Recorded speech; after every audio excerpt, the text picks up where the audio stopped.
क्यारे प्रयोग करो,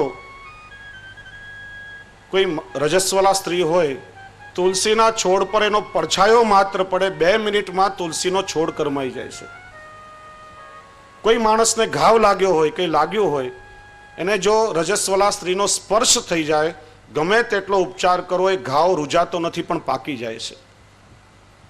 सर्प चालतो होय અને ચાલતા સર્પ ઉપર પણ જો રજસ્વલા સ્ત્રીનો પડછાયો પડે તો સર્પ પણ જડ થઈ જાય છે, ચાલી શકતો નથી। જેમ ગ્રહણની અસર વાતાવરણમાં થાય છે એ રીતે એ અવસ્થામાં અસર થાય છે। એટલા માટે આપણે ત્યાં 3 દિવસે પાલન કરવા માટે આપણા ધર્મશાસ્ત્રોએ બતાવ્યું છે। ઘરમાં કોઈ પણ સ્થાનમાં અડવું જોઈએ નહીં। અને અનુભવ હશે એ વખતમાં આપણા વિચારો બહુ મલિન થઈ જાય છે, અણગમો થાય છે, માણસને ગમતું નથી। અને એ વખતે તમારા હાથનો સ્પર્શ કરેલો કોઈ વ્યક્તિ ખાશે, એની દશા કેવી થશે? આજે બધું આપણે લોકો માનવા તૈયાર નથી, એટલા માટે આપણી જીવન પદ્ધતિ આખી ખલાસ થઈ ગઈ છે, આપણા વિચારો બગડ્યા છે, જીવન બગડ્યું છે। હમણાં ગુજરાતમાં એક અખતરો કરવામાં આવ્યો, ભાવનગરની એક જેલમાં જેલનો સ્ટાફ વ્યસ્ત હોવાના કારણે રસોઈ બનાવવાનું કામ કેદીઓને સોંપવામાં આવ્યું। જેલના કેદીઓ રસોઈ બનાવે અને બધા એને જમે। 20-25 દિવસમાં એનો અનુભવ થવા લાગ્યો, કોઈને ખરાબ સ્વપ્ન આવે, કોઈને આમ સ્વભાવમાં ઉગ્રતા આવવા લાગી, તામસ આવવા લાગ્યું, ખરાબ વિચારો આવવા લાગ્યા। એક સાથે બધાના વિચારોમાં પરિવર્તન આવવાનું કારણ શું? એ લોકોએ મૂળ શોધ્યું, સમજણ પડી અને કેદીઓ પાસે રસોઈ બનાવવાનું કામ પાછું લઈ રસોઈ બનાવવા માટે પવિત્ર બ્રાહ્મણ મહારાજોને રાખ્યા। અને ત્યાર પછી 20-25 દિવસ પછી પાછું એમના સ્વભાવમાં મૂળ પરિવર્તન આવવા લાગ્યું। એટલા માટે જ આપણે ત્યાં ઠાકોરજીની સેવામાં પંચ દ્રવિડ બ્રાહ્મણો દ્વારા જ સેવામાં એમનો ઉપયોગ થતો હતો। અનાચારી માણસો દ્વારા ઠાકોરજીની સેવા પણ કરાવવામાં આવતી નથી। અને ઘરની સાચી પદ્ધતિ શું છે? બીજા પાસે રસોઈ કરાવવાના બદલે ઘરમાં માતા હોય, પત્ની હોય, બહેન હોય, જેને પરિવાર પ્રત્યે લાગણી હોય છે, પ્રેમ હોય છે, પવિત્રતાપૂર્વક તમે એ રીતે જો ઘરમાં રસોઈ કરી અને બધાને જમાડશો, તમને પોતાને અનુભવ થશે કે એમના સ્વભાવમાં કેટલી સાત્વિકતા આવી છે। આજે આપણા બાળકો અને પરિવારના સદસ્યોમાં તામસ આવવાનું આ સૌથી મોટામાં મોટું કારણ છે કે આપણા સૌનું ભોજન બગડ્યું છે અને એટલા માટે જીવન બગડ્યું છે। આ 5 પ્રકારની પવિત્રતાનું સર્જન થાય।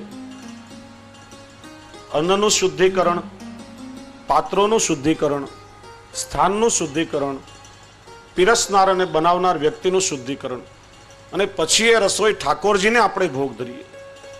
અને ઠાકોરજીને ભોગ ધર્યા પછી મહાપ્રસાદી જ્યારે લઈએ તો વિચારો કે આપણી અંદર કેટલા અલૌકિક ભાવો પ્રગટ થયા, આપણા વિચારો કેટલા સુંદર બને। અને એ રીતે અન્નની પવિત્રતા જળવાય ત્યારે આપણું મન પણ પવિત્ર બને છે। એટલા માટે શ્રી મહાપ્રભુજી આજ્ઞા કરી કે વૈષ્ણવોએ ક્યારે પણ અસમર્પિત લેવું જોઈએ। પુષ્ટિ માર્ગમાં તો એ સિદ્ધાંત જ છે, પણ મર્યાદા માર્ગમાં પણ એક પદ્ધતિ હતી। દરેક લોકો પોતાના આરાધ્ય દેવને થાળ ભોગ ધરીને પ્રસાદી લેતા હતા। આજે બધું બદલાયું છે। આપણે લોકો જે તે ગામનો એઠવાડ ખાતા થયા, કોઈ વિવેક આપણામાં રહ્યો નથી, આચાર વિચારનું જ્ઞાન નથી। ઘરમાં રસોઈ બનાવતી વખતે પણ આમ બોટવાની આદત હોય, પેલી બિલાડીની જેમ જૂઠણ કરીને ઘરના પરિવારના સદસ્યોને આપણું એઠું ખવડાવીએ તો કેટલો અપરાધ છે। આ બધો વિવેક અવશ્ય આપણે વૈષ્ણવોએ તો જાળવવો જ જોઈએ। તો આપણે ચર્ચા કરતા હતા કે ભાવ ભાવન કરવા માટે 4 સાધનોનું શુદ્ધિકરણ આવશ્યક છે। અને આ 4 સાધનોનું શુદ્ધિકરણ જ્યારે જળવાય ત્યારે કહેવાય કે અન્ન પવિત્ર છે। ત્યારે મન પવિત્ર થાય, દ્રવ્ય પવિત્ર હોય, એનાથી ભગવત સેવા થઈ શકે, પરિવારજનો પવિત્ર હોય, ઠાકોરજીની સેવામાં સહાયક બને, અને આપણો દેહ પવિત્ર હોય ત્યારે એને દૈવી દેહ જાણવો, જે ઠાકોરજીની સેવામાં નિરંતર વિનિયોગ થાય, જે વ્રજ ભક્તોનો આપણે ભાવ વિચાર્યો એ પ્રમાણે। ત્યારે અલૌકિક ભાવો હૃદયમાં પ્રગટ થાય ને આપણે સુંદરતાથી ભાવ ભાવન કરી અને ઠાકોરજીની સેવા કરી શકીએ. હવે સેવાનો આ સુંદર પ્રકાર શ્રી હરિરાય પ્રભુ ચરણે આપણને બતાવ્યો. ઠાકોરજીની સેવા પહોંચી. માનો કે તમારે ત્યાં સવાર અને સાંજ બે સમયમાં 6 યામની સેવા તમે ભલે ઘરમાં કરો, પણ બપોરના સમયમાં ઠાકોરજીને અનુસર તો થવાનો જ છે. તમે એક ટાઈમ સવારે મંગળાથી રાજભોગ પર્યંતની સેવા પહોંચતા હો ને રાજભોગમાં જ શયન ભોગનો ભાવ તમે ઠાકોરજીને કરી લેતા હો, તો બીજા દિવસ સુધી ઠાકોરજીને અનવસર થશે. તો અનવસરના સમયમાં વૈષ્ણવે બેસીને શું કરવું? લૌકિક વિચારો કરવા, લૌકિક ચર્ચાઓ કરવી, ટીવીની સિરિયલો જોવાની, ગામની નિંદા કરવાની. શું કરવાનું? આપણે સમય કઈ રીતે પસાર કરવો? કારણ કે વળી પાછું હાથમાં કંઈ કામ નહીં હોય અને મન જો નવરું પડી જશે તો નવરા બેઠા આપણે શું કરશું? પેલી એક કહેવત છે ને કે એક માણસે એક ભૂતને સાધ્યું, ભૂતને વશમાં કર્યું. એ ભૂત એના બધા કામો કરી આપે, પણ ભૂતે સામે શરત કરી કે હું ક્ષણ માત્ર પણ નવરો નહીં પડું ને જે ક્ષણે હું નવરો પડીશ તો હું તને જ ખાઈ જઈશ. પેલો માણસ કે મારું ઘર આખું સાફ કરી નાખ, 2 મિનિટમાં આમ ચપટી વગાડતા ઘર સાફ થઈ જાય. પેલો કે મારું ખેતર ખેડી નાખ, 10 મિનિટમાં ખેતર ખેડાઈ જાય. કોઈ પણ કામ ચીધે ફટાફટ પેલો ભૂત કરે. આ માણસ કામ કેટલું સોંપે? હવે મૂંઝાયો, આને કઈ કામ નહીં બતાવવું તો મારું આવી બનશે. ત્યારે એક ડાયા માણસે એને સલાહ આપી કે તું નવરો ભૂત જ્યારે નવરો પડે તો એક નિસરણી તારે પકડાવી દેવાની કે આના ઉપર ચડ અને ઉતર કર્યા કરે, નવરો પડશે જ નહીં. એમ માનવીનું મન જ્યારે નવરું પડે ત્યારે એની નિસરણી શ્રી હરિરાય ચરણ આપણને બતાવે છે કે ઠાકોરજીના સેવાના અનવસરના સમયમાં વિપ્રયોગની ભાવના આપણે કરવી. ઠાકોરજીની જ્યારે આપણે સેવા કરીએ, પ્રત્યક્ષ સેવા, અને અનવસરના સમયમાં વિપ્રયોગની ભાવના, જેને શ્રી હરિરાય પ્રભુ ચરણ પરોક્ષ સેવા એવું નામ આપે છે. વિપ્રયોગના સમયમાં વેણુગીત, યુગલ ગીત આદિ દ્વારા ઠાકોરજીના વિપ્રયોગનો અનુભવ કરવો, અને એ રીતે પ્રભુના ભક્તો પોતાનો સમય અલૌકિક ભાવ દ્વારા પસાર કરે છે.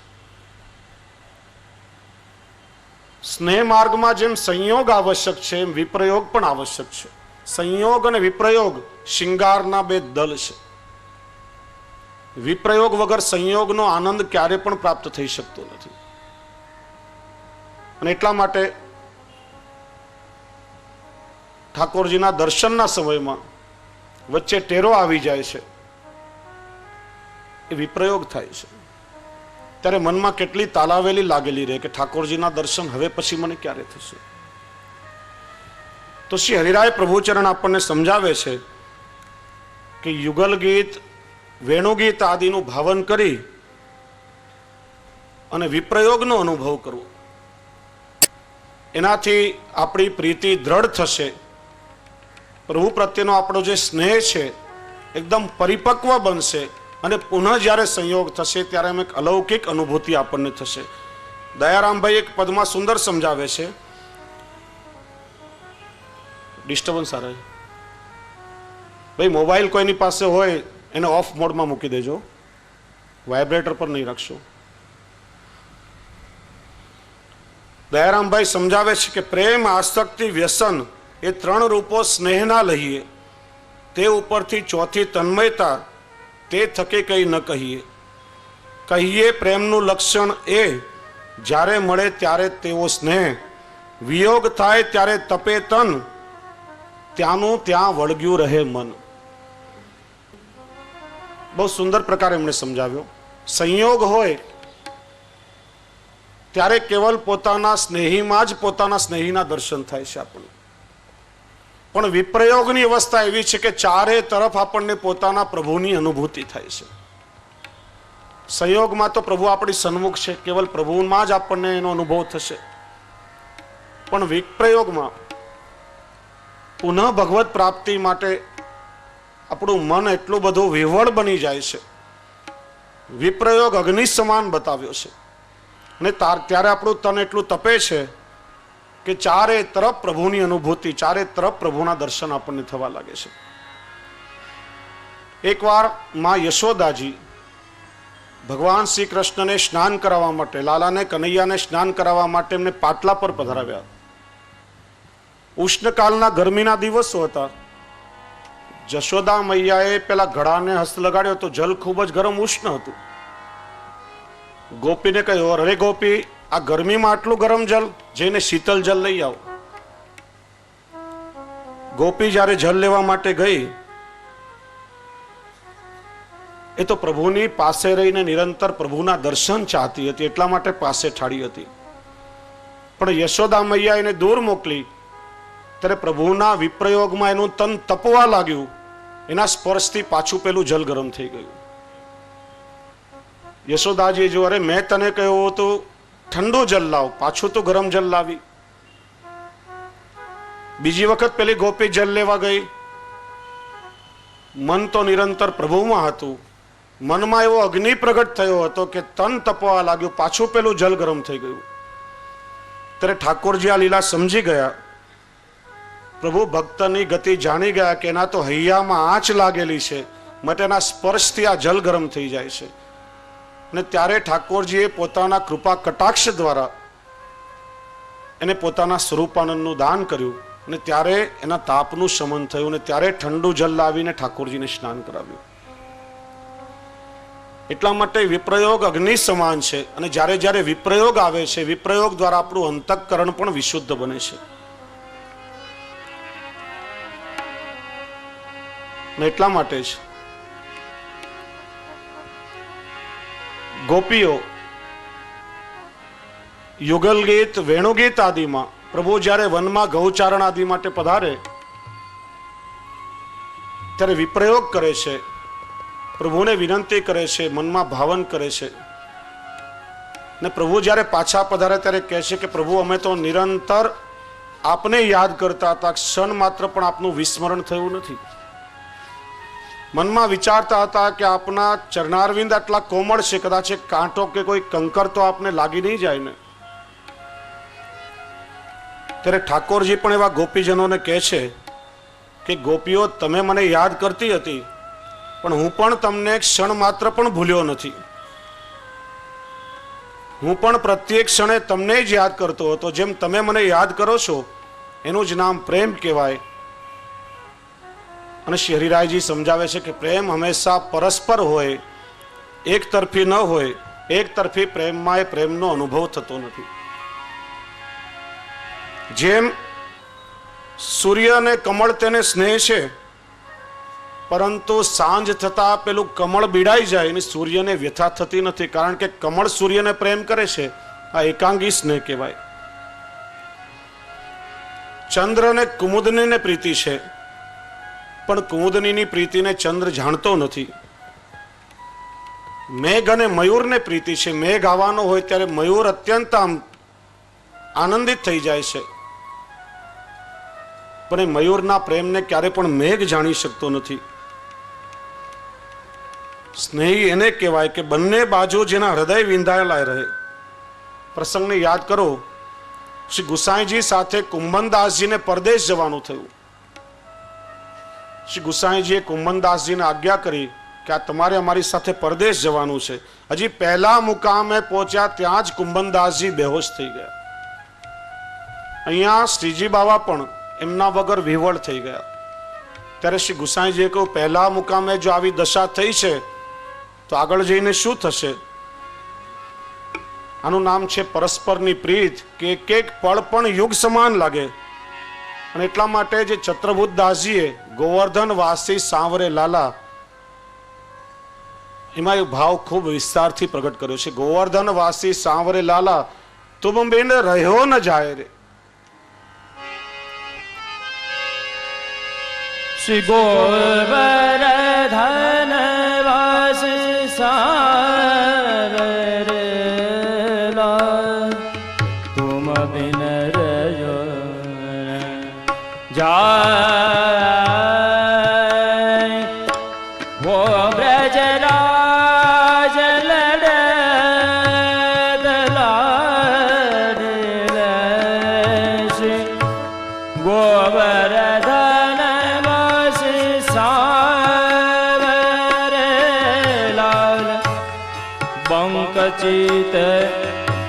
મુસ્કાય કે લાલ બંકચિત મુસ્કાય કે લાલ સુંદર બદન દિખાય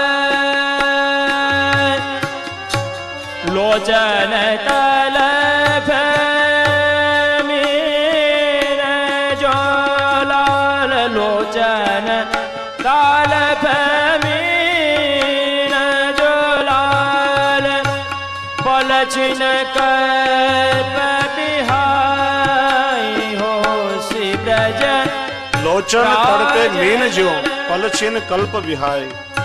જેમ જલ વગર માછલી તડપે એમ પ્રભુ આપની ઝાંખી વગર અમારા નેત્ર પેલી માછલીની જેમ તડપી રહ્યા છે. એક એક પળ એક એક કલ્પ સમાન વ્યતીત થાય છે. પ્રભુ કૃપા કરો, ક્યારે આપના દર્શન થશે? દર્શન કો તપે દર્શન કો તપે લાલ બચન સુનન કો કાન દર્શન કો નયના તપે વાલા વચન સુનન કો કાન. ગોપીજનો કહે છે, પ્રભુ અમારા નયનો આપના શ્રીમુખને જોવા માટે તલસી રહ્યા છે, અમારા કાન આપની મધુર વાણી સાંભળવા આતુર થયા છે. અમારી વાણી ફક્ત કૃષ્ણ કૃષ્ણ આટલું જ બોલે છે અને અમારા મનડા ચિત્તે બધું તો તમે ચોરી લીધું છે, તો કેવલ આપની પાસે છે. દર્શન કો નયના તપે વચન સુનન કો કાન મિલવે કો હિયરો તપે મેરે હિય કે જીવન પ્રાણ. મિલવે કો યાર તપે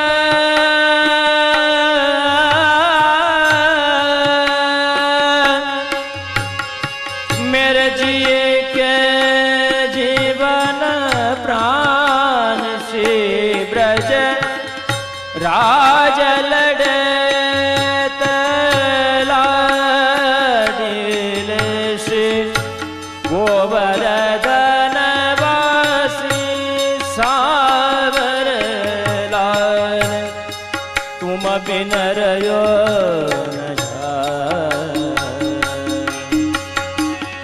યુગ યુગ અવિચલ રાખીએ લાલ યુગ યુગ અવિચલ રાખીએ લાલ यह सुख शैल निवास श्री गोवर्धन धर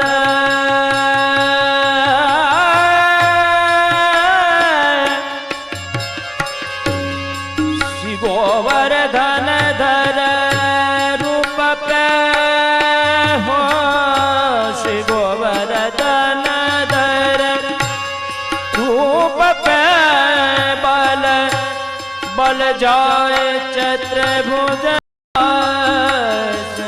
ओ बल बल जाए चतुर्भुज दास हो श्री ब्रज लाज लड़े तलाडिले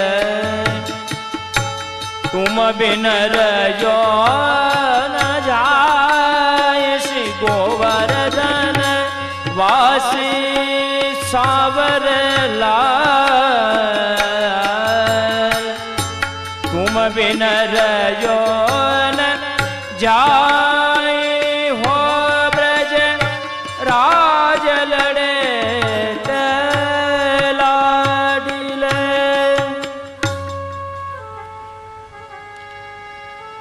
દયારામભાઈ બીજા એક ચંદ્રાવડામાં કહે છે કે એકવાર આખા દિવસમાં પણ મળ્યા વિના ન રહેવાય. જો ના મળે તો વિકળ થાય, આસક્તિ એને કહેવાય. કહેવાય વ્યસન આવું જ્યારે થાય ત્યારે સામા સામી હૃદય વિંધાય. તન્મયતા તે મૃત્યુ સમાન, આ ચારે આવે જ્યારે આપે હરિદાન.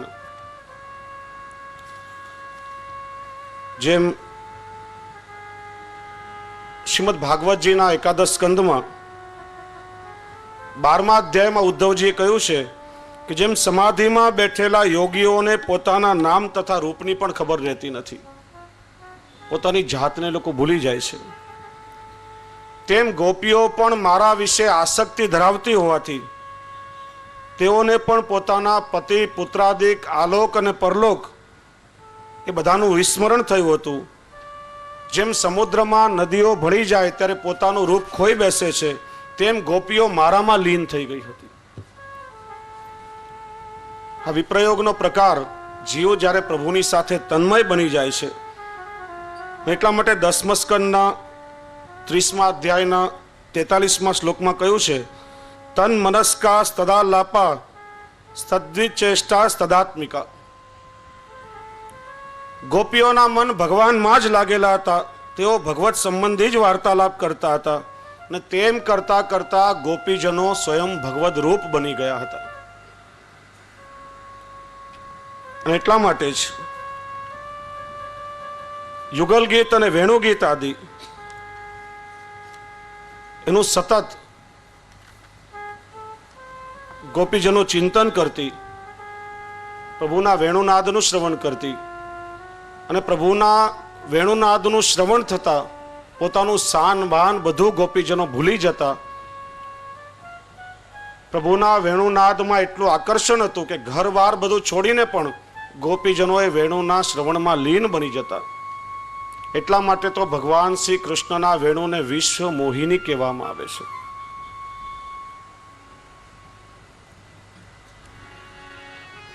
એટલા માટે ગોપીજનો કહે છે કે ભગવાન આપ જ્યારે વેણુનાદ કરો છો ત્યારે ત્યારે અમારું ઘર શાન ભાન સંસાર દુનિયાદારી આ બધાને અમે ભૂલી જઈએ છીએ અને ત્યારે ત્યારે આપના સ્વરૂપમાં સંપૂર્ણ અમે એક રૂપ લીન બની જઈએ છીએ. શ્યામ હું તો બધા સાથે મળીને ગાન કરશું. સંસાર બનશે નિતાનમાં,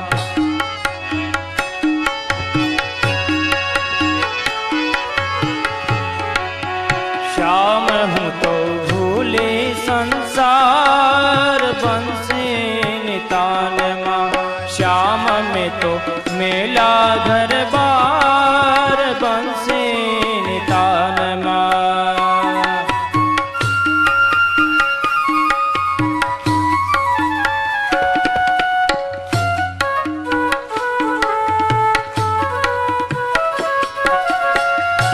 ગોપીજનો કહે છે ત્રુટિર યુગાય તે ત્વામ પશ્યતામ. ભગવાન આપના વિરહમાં એક એક પળ યુગ સમાન વીતે છે.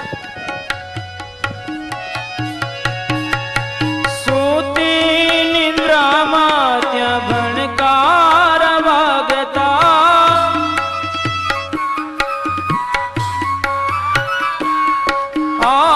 સૂતી નિદ્રામાં ત્યાં ભણકાર વાગતા, મીઠાય સુરયુર ઉલટ જગાવતા, જાગ્યા છે ચેતના તાર બંસે નિતાનમાં, જાગ્યા ચેતના તાર બંસે નિતાનમાં.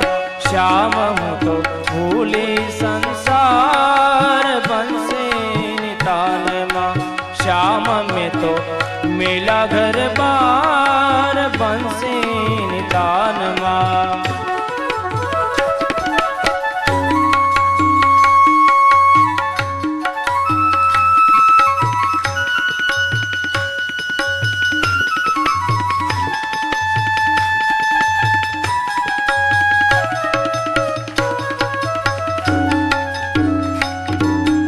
મધરાતે કાન મુખ જોવાને ઉની સરી,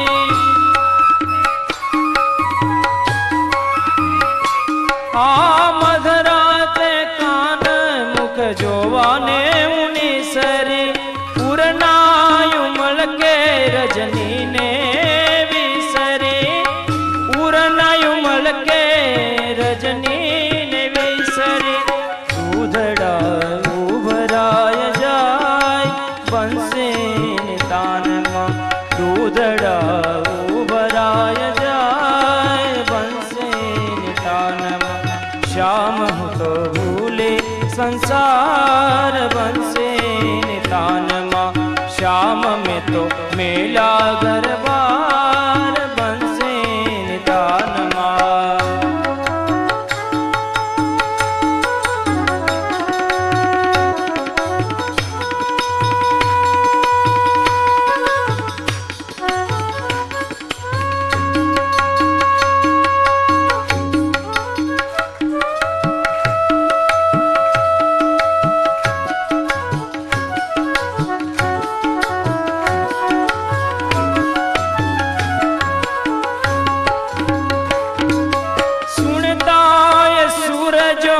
प्रगटे छे अंगमां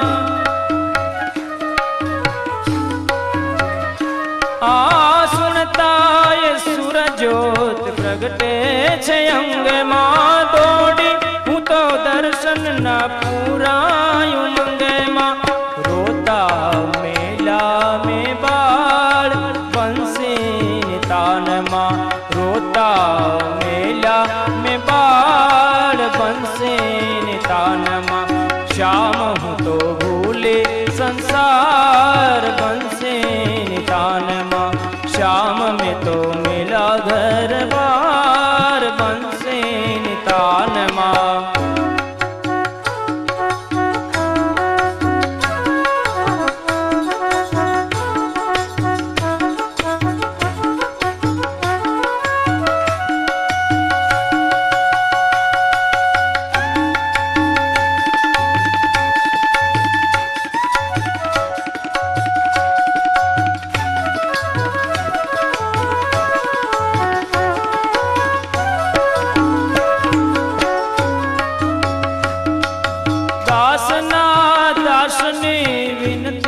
स्वीकारजो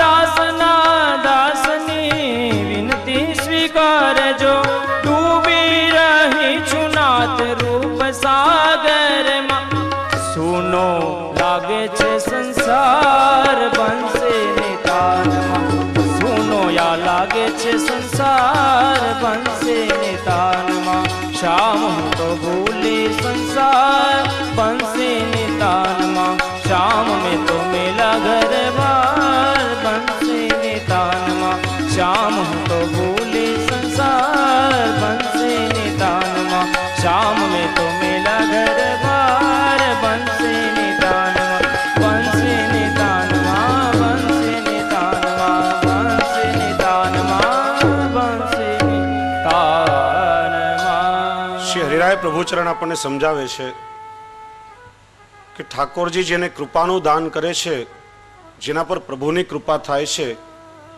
એ જ ભક્તને વિપ્રયોગનું દાન થાય છે। અને શ્રી હરિરાય પ્રભુચરણ વિપ્રયોગના બે પ્રકાર બતાવે છે, ધર્મ વિપ્રયોગ અને ધર્મી વિપ્રયોગ। શિક્ષાપત્રમાં આજ્ઞા કરે છે બહિ સંવેદનમ વાપી તદ સંવેદનમ તથા તયોરવસ્થા દ્વિતીયમ ભાવે નૈવન ચાન્યથા। વિપ્રયોગની અવસ્થામાં બહારનું જ્ઞાન પણ આપણને રહે।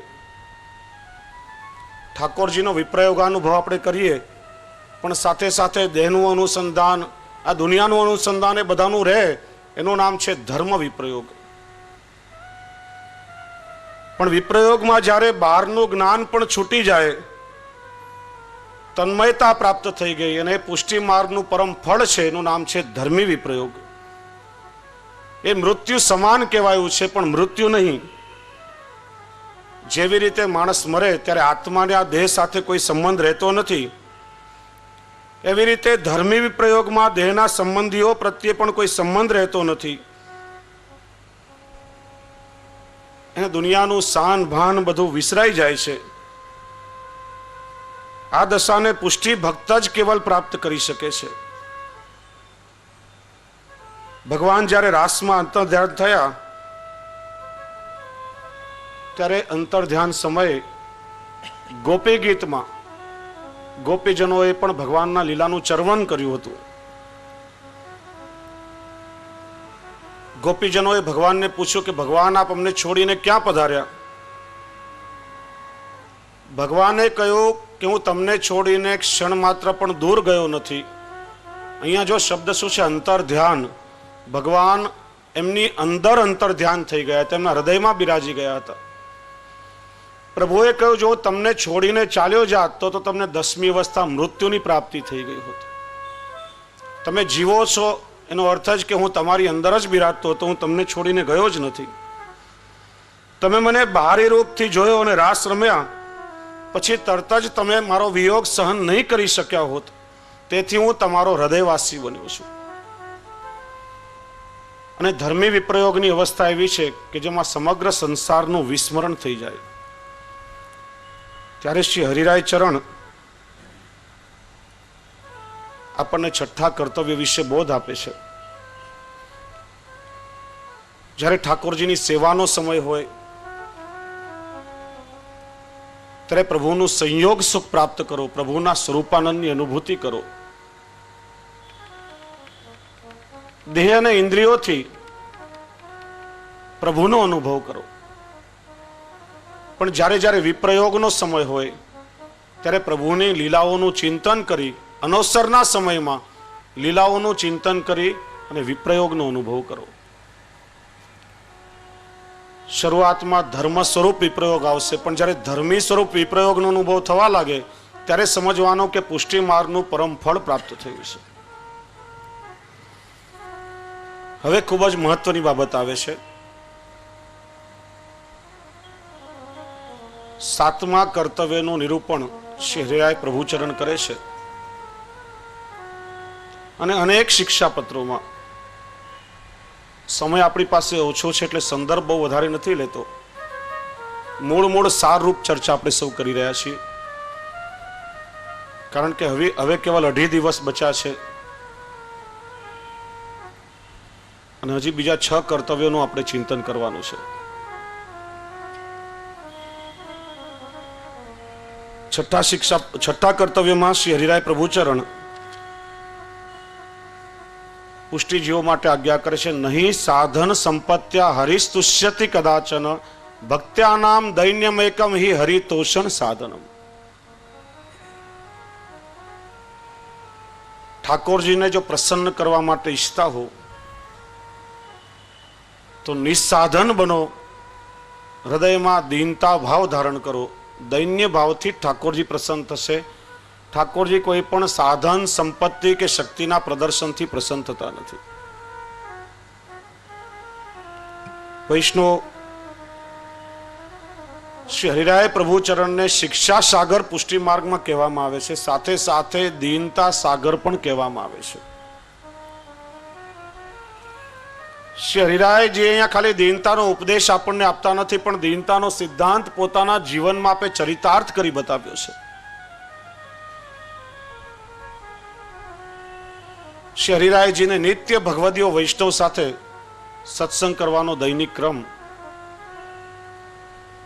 આપશ્રી જ્યારે નાથદ્વારા બિરાજતા હતા ત્યારે નિત્ય ક્રમ મુજબ ભગવદીય વૈષ્ણવ સાથે ભગવદ વાર્તા થાય. સમયનું અનુસંધાન પણ રહે નહીં, રાત્રે ઘણો વિલંબ થાય, પણ એમાં એવો અલૌકિક ભગવદ રસનું વર્ષણ થતું કે વૈષ્ણવો જ્યારે પોતપોતાના ઘરે જાય ત્યારે ભગવદ વાર્તાનું ચરવણ કરતા કરતા અલૌકિક આનંદની અનુભૂતિ હોય. કોઈ નાચે, કોઈ કીર્તન કરે, ભગવદ ગુણાનુવાદ પોતાના ઘરે ગાતા જાય. નજીકમાં થોડા વૈષ્ણવ પરિવાર પણ રહેતા હતા. આમના કીર્તન અને ઝાંઝ વગાડવાથી પેલાઓની નિદ્રામાં ખલેલ પહોંચે. એકવાર શ્રી હરિરાયજીને ફરિયાદ કરી, મહારાજ આ તમારા વૈષ્ણવ રાત્રે મારી ઊંઘ બગાડે છે, ઝાંઝ વગાડે છે, કીર્તનો ગાય છે, રાતના સમયનું એમને અનુસંધાન હોતું નથી, આપ એમને સમજાવો કે આ રીતે અમારી ઊંઘ બગાડે નહીં. શ્રી હરિરાયજી આજ્ઞા કરી, સારું અમે સમજાવશું. બીજા દિવસે નિત્યક્રમ મુજબ ભગવદ વાર્તા સંપન્ન થઈ અને વૈષ્ણવ તો અલૌકિક આનંદનું ચરવણ કરતા કરતા પોતપોતાના ઘરે કોઈ નૃત્ય કરતું હતું, કોઈ ઝાંઝ વગાડતું, કોઈ કીર્તન કરીને ગાતું હતું. એ વખતે શ્રી હરિરાય પ્રભુચરણ ત્યાં પધાર્યા ત્યારે આપે શું દર્શન કર્યા કે ગોવર્ધનોદ્ધરણ શ્રીજી બાવા સ્વયં એ ભગવદીય વૈષ્ણવની મધ્યમાં છેલ છકનિયા બનીને નૃત્ય કરી રહ્યા છે. નરસિંહ મહેતાનો સ્વામી કહે છે કે બેસીને ગાય ત્યાં ઊભો ઊભો સાંભળું ને ઊભો ઊભો ગાય ત્યાં નાચું રે, વૈષ્ણવ જનથી હું પણ નથી અળગો, ભણે નરસૈયું સાચું. મારા ભગવદીય વૈષ્ણવ જ્યાં બેસીને મારો ગુણગાન સાંભળતા હોય તો ઊભો ઊભો એનું શ્રવણ કરું છું. અને એ કોઈ ઊભા રહીને કે નૃત્ય કરતા શ્રવણ કરે તો હું પોતે પણ એમની સાથે નૃત્ય કરવા લાગુ છું. ક્ષણ માત્ર પણ હું મારા ભગવદીય વૈષ્ણવથી જુદો રહી શકતો નથી. અને એ દર્શન થતા જ શ્રી હરિરાય પ્રભુ ચરણે વૈષ્ણવને સાષ્ટાંગ દંડવત કર્યા છે. હું વારીન વલ્લભિયન પર મેરે તન કો કરો બિછોના, શીશ ધરો ઇનકે ચરણન પર. જગત આખાનો ઇતિહાસ તમે તપાસી જોજો.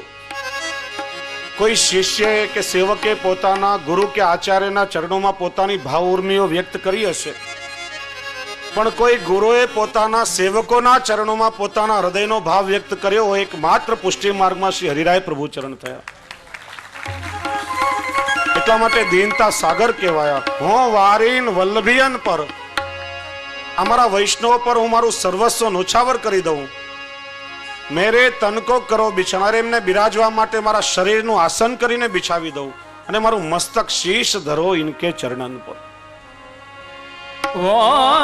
વારીન વલ્લભિયન પર, વારીન વલ્લભિયન પર, વારીન વલ્લભિયન પર, વારીન વલ્લભિયન પર.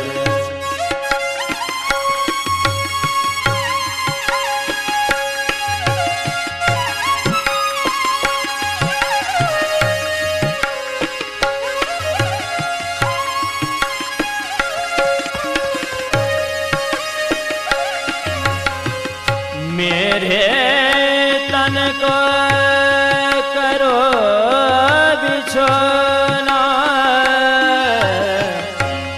मेरे तन को करो बिछोना, शीश धरो उनके चरण पर, शीश धरो उनके चरण पर.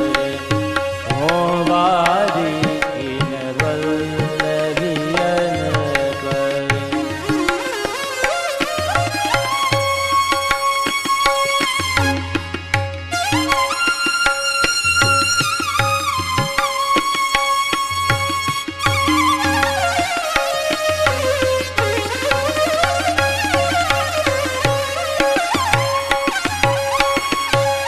मेह भरी देखो मेरी अखियाँ,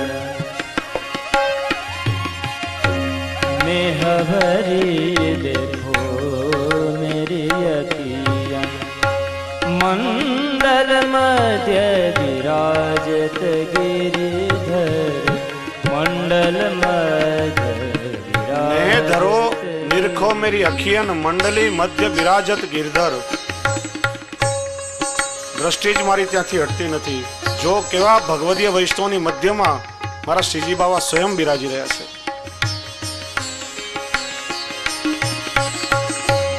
यह तो मैं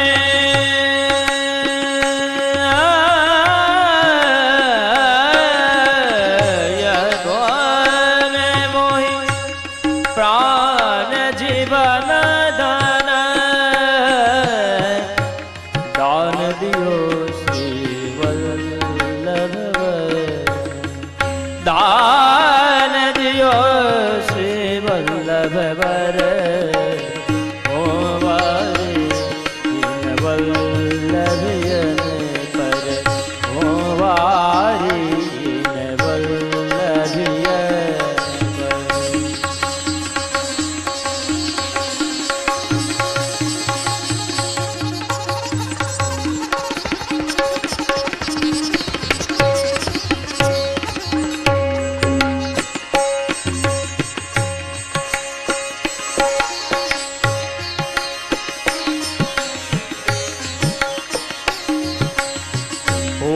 पुष्टि प्रकार प्रगट करवे को फिर प्रगटे श्री विठ्ठल वपुधर फिर प्रगटे श्री विठ्ठल वपुधर पुष्टि प्रकार प्रगट करवे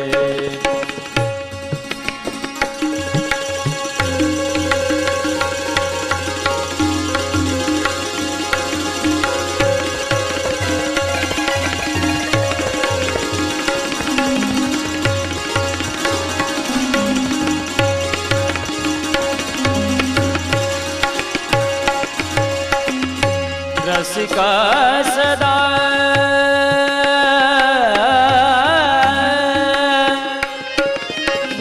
रसिका सदा आशयन की कर वल्लभियन की चरण रजय अनुसर वल्लभियन की चरण रजय શ્રી હરિરાય ચરણ આજ્ઞા કરે છે કે રસિક દાસ ય આસ સદા કરે વલ્લભયન કી ચરણ રજ અનુસર. રસિક દાસ શ્રી હરિરાયજીની છાપ છે પોતાની. આપ પણ કામના કરે છે કે વૈષ્ણવોના એ ચરણની રજ પણ મને મળે કે જેમના મધ્યમાં શ્રીજી બાબા નૃત્ય કરી રહ્યા છે તો પણ હું કૃતકૃત્ય થઈ જાઉં. એનાથી વધારે દીનતા જીવનમાં બીજો કોણ દર્શન કરાવી શકે? અને એટલા માટે જ શ્રી હરિરાય પ્રભુ ચરણને દીનતા સાગર એવું કહેવાય છે. દીનતા એ પુષ્ટિ માર્ગનું સૌથી પહેલું પગથિયું છે અને કેવળ દીનતા દ્વારા જ ઠાકોરજી આપણા પર પ્રસન્ન થાય છે. પણ આ દીનતા આપણામાં આવે કઈ રીતે? તો કે જ્યારે અહંતા અને મમતા છૂટે. અહંતા અને મમતા એ ભક્તિ માર્ગમાં ભગવત પ્રાપ્તિ માટે સૌથી મોટામાં મોટા બાધકો છે. અહંતા અને મમતા છૂટે ત્યારે જીવ દીનતાનો પાત્ર બને છે અને એવો દૈન્ય ભાવ જ્યારે એના હૃદયમાં આવે ત્યારે ઠાકોરજીના પર પ્રસન્ન થાય છે. અહંતા એટલે હું કરું એ જ અજ્ઞાનતા શકટનો ભાર જેમ શ્વાન તાણે. જીવ બુદ્ધિથી આપણે માનીએ છીએ કે હું આ બધું કરી રહ્યો છું. જીવ કંઈ પણ કરવા માટે સમર્થ નથી. જે કંઈ ક્રિયાઓ આપણા દ્વારા થાય છે ઠાકોરજી કૃપા કરીને કરાવી રહ્યા છે. આગળ અહમના મદના 20 પ્રકાર શ્રી હરિરાયજી બતાવે છે જેની આપણે વિસ્તારથી ચર્ચા કરશું. અને આ વૈષ્ણવોએ ખાસ શ્રવણ કરવા જેવું છે. કારણ કે લૌકિક જીવનમાં નાના નાના મદ ક્યારે આપણી અંદર આવી જતા હોય છે એની ખબર સુદ્ધા આપણને પડતી નથી. પણ હું એ ભક્તિ માર્ગમાં સૌથી મોટો બાધક છે.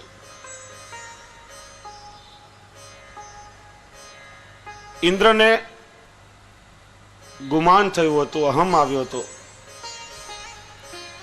ત્યારે ભગવાને ગોવર્ધન ધારણ કરી ઇન્દ્રનું માન ભંગ કર્યું છે.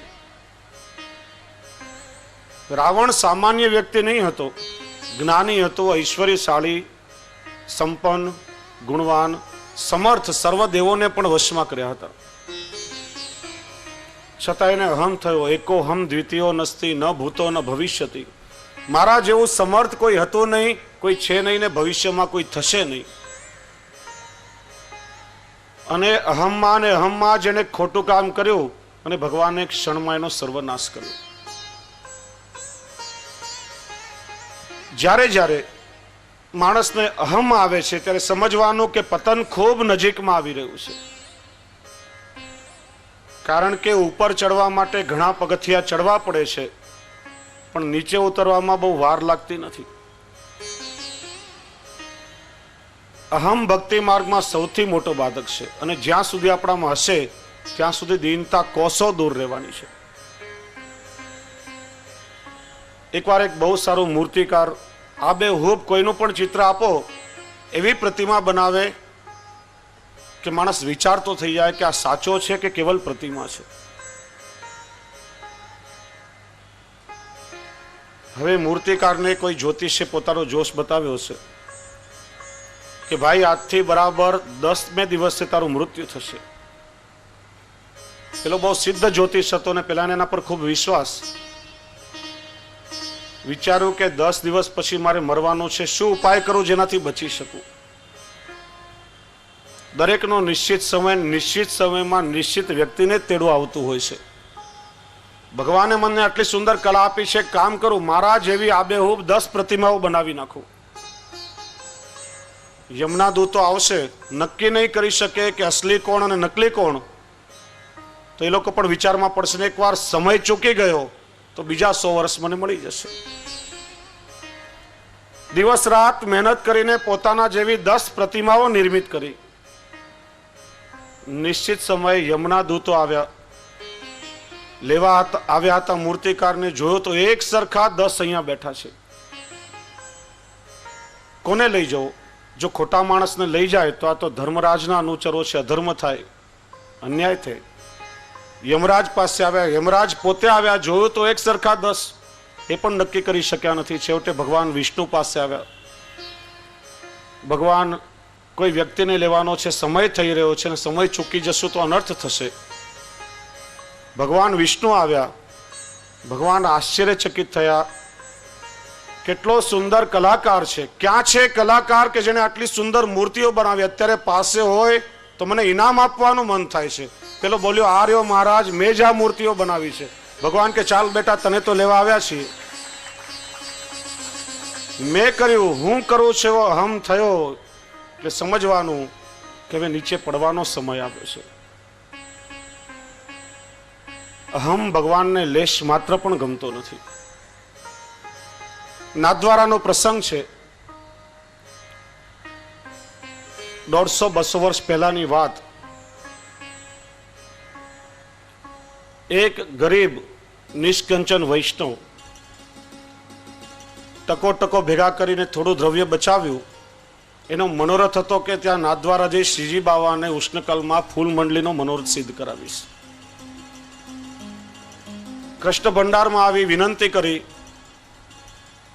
મનોરથ કરાવ્યો. પણ એ દિવસે એક અહંકારી કરોડપતિ શેઠિયો ત્યાં આવ્યો. એને પોતાની સંપત્તિનો ખૂબ જ અહમ. કૃષ્ણ ભંડારમાં આવી અધિકારીજીને કહ્યું કે ગમે તેટલું દ્રવ્ય ખર્ચ થાય પણ આજે કોઈનો ન થયો એવો મારો મનોરથ સિદ્ધ થવો જોઈએ. આજે બીજા કોઈનો મનોરથ ન થાય, ભલે હજારો રૂપિયાનો દ્રવ્ય ખર્ચ થાય. પેલી ગરીબ બાઈના ફૂલ મંડળીના ફૂલ વિખેરાઈ ગયા અને અહંકારી શેઠિયાના મનોરથની તૈયારી થવા લાગી. પેલી બાઈને મનમાં ખૂબ જ તાપ ક્લેશ થયો કે મારો શું અપરાધ કે ઠાકોરજી આજે મારો મનોરથ સ્વીકાર નહીં કરે. કહેવાય છે કે તે દિવસે સમયના તિલકાયત મહારાજશ્રી જ્યારે શ્રીજી બાવાને રાજભોગ ધરવા પધાર્યા ત્યારે શ્રીનાથજી બાવાએ આજ્ઞા કરી કે પેલો અહંકારી શેઠ નાથદ્વારાની હદ નહીં છોડે ત્યાં સુધી હું રાજભોગ આરોગવાનો નથી. અને મહારાજશ્રીએ પોતાના દરબાન દ્વારા શેઠિયાને નાથદ્વારાની હદની બહાર મોકલાવ્યો. ત્યારે શ્રીજી બાવા રાજભોગ આરોગ્યા છે. પ્રભુ બધું સહન કરી શકે છે પણ અહમ પ્રભુ ક્યારે પણ સહન કરી શકતા નથી. અને એટલા માટે જ ભક્ત કવિઓ ગાય છે, વૈષ્ણવ નથી થયો તો રે સિદ્ધ ગુમાનમાં ઘૂમે. તમારામાં અહમ છે ત્યાં સુધી તો જે વૈષ્ણવતા પણ આવી નથી તો ભગવદીયતા ક્યાંથી આવશે? અહમ ભક્તિ માર્ગમાં સૌથી મોટામાં મોટો બાધક છે. વૈષ્ણવ નથી થયો તું રે. શ્રવણ કરવા જેવું આ પદ છે, ધ્યાનથી શ્રવણ કરજો. હરિજન નથી થયો તું રે, સિદ્ધ ગુમાનમાં ઘૂમે.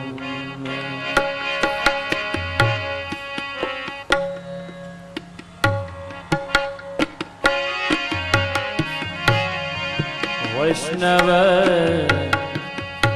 નથી થયો તું રે, હરિજન નથી થયો તું રે,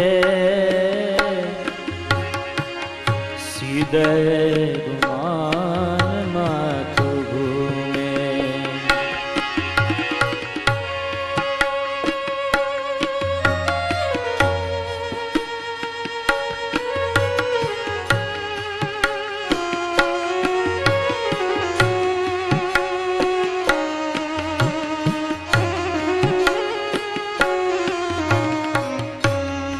હરિજન જોઈને હૈડું ન હરખે દ્રવે ન હરી ગુણ ગાતા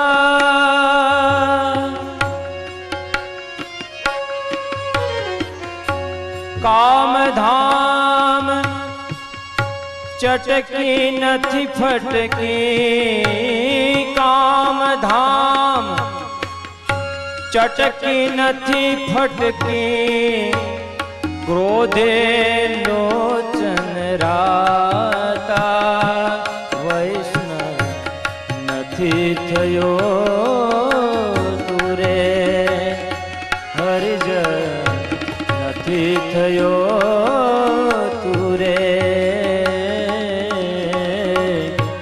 સિદ્ધ ગુમાન માતુ ભૂમે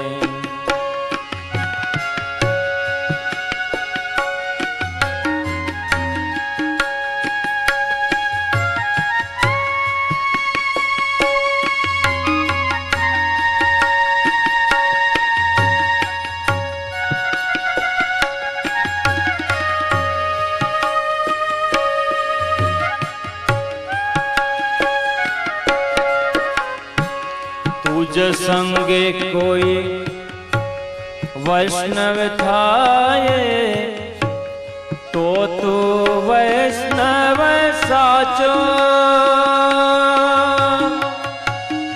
तारा संगनो रंगन लागे तारा संगनो रंगन लागे ત્યાં લગી તું કાચો વૈષ્ણવ નથી થયો તુરે હરિજન નથી થયો તુરે સિદ્ધ ગુમાન માતુ ભૂમે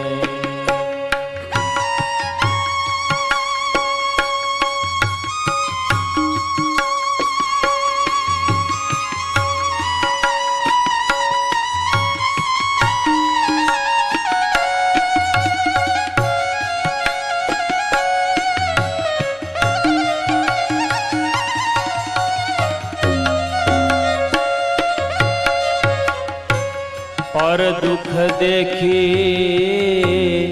हृदय न दाजे पर निंदा નથી ડરતો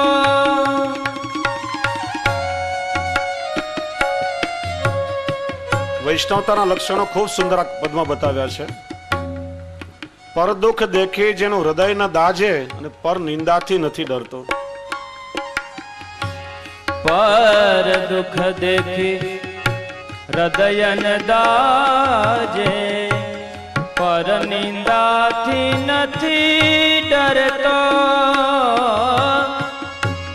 वाल નથી વિઠ્ઠલ શું સાચું વાલ નથી વિઠ્ઠલ શું સાચું હઠે તું હું કરતો વૈષ્ણવ નથી થયો તુરે હરિજન નથી થયો તુરે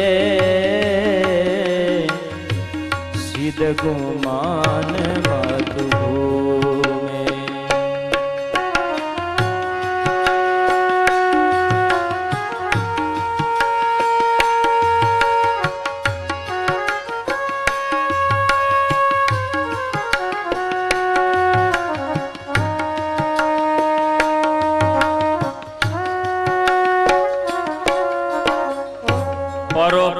પરોપકારે પ્રીતન તુજને પરોપકાર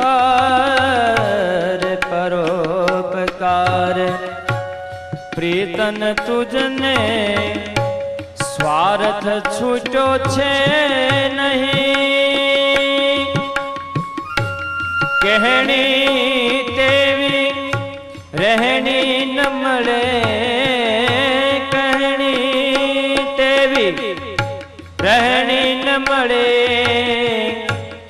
ક્યાં લખ્યું એમ કહે ને વૈષ્ણવ નથી થયો તું રે હરિજન નથી થયો તું રે સિદ્ધ ગુમાન માતું ભૂમે.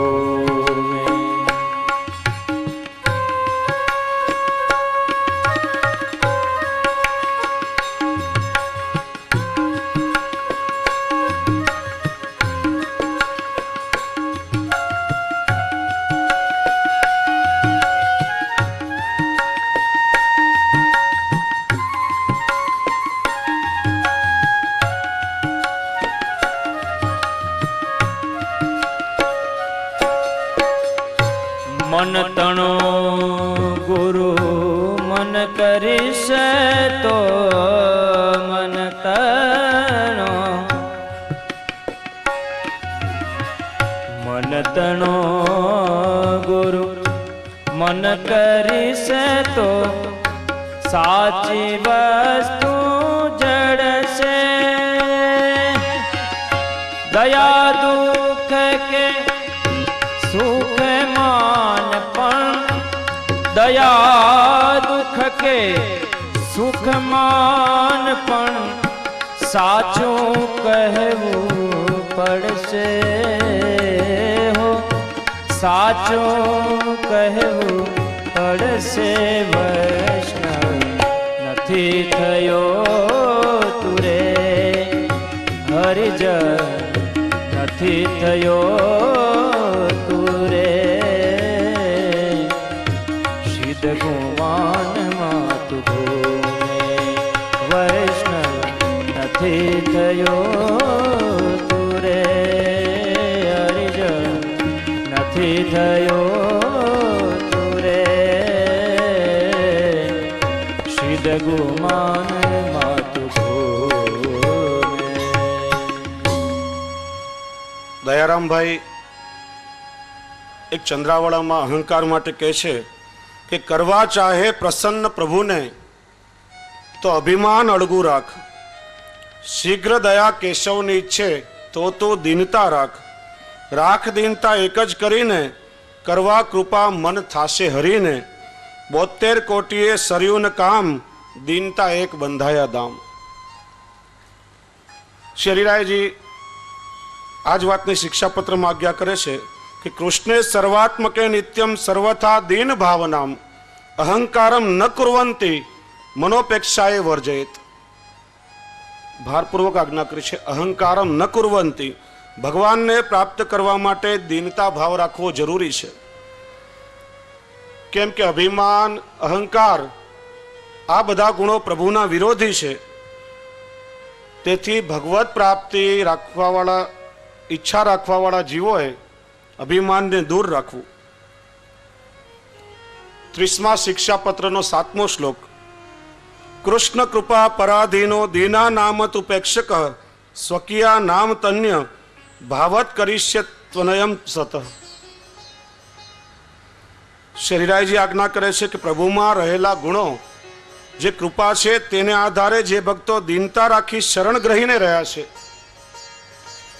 જે સેવા સ્મરણ કરે છે, એ ભક્તોને આપ કૃપા કરીને ભક્તિનું દાન આપે છે.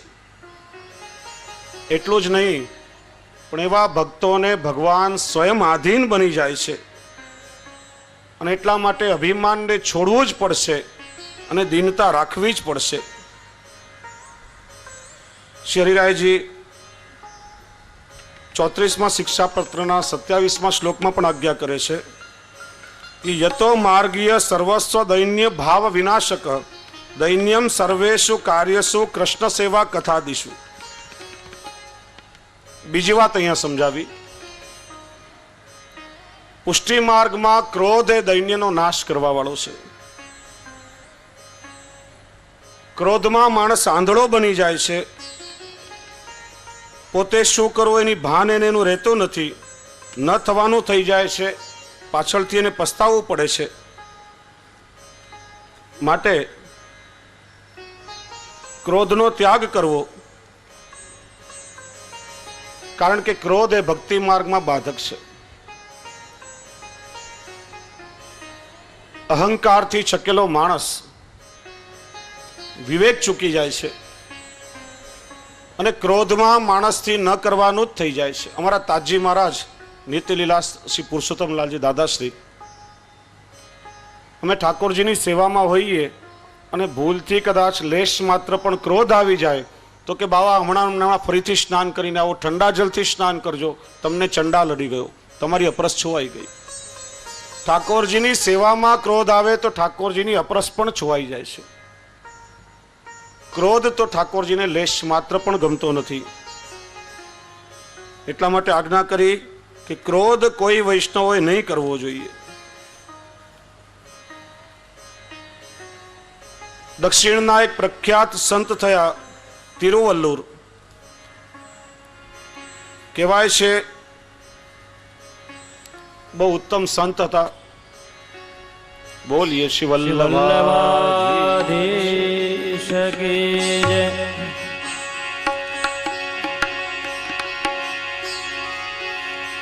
વલ્લભ વિઠ્ઠલ ગિરધારે યમુના જો કે બલિહારે.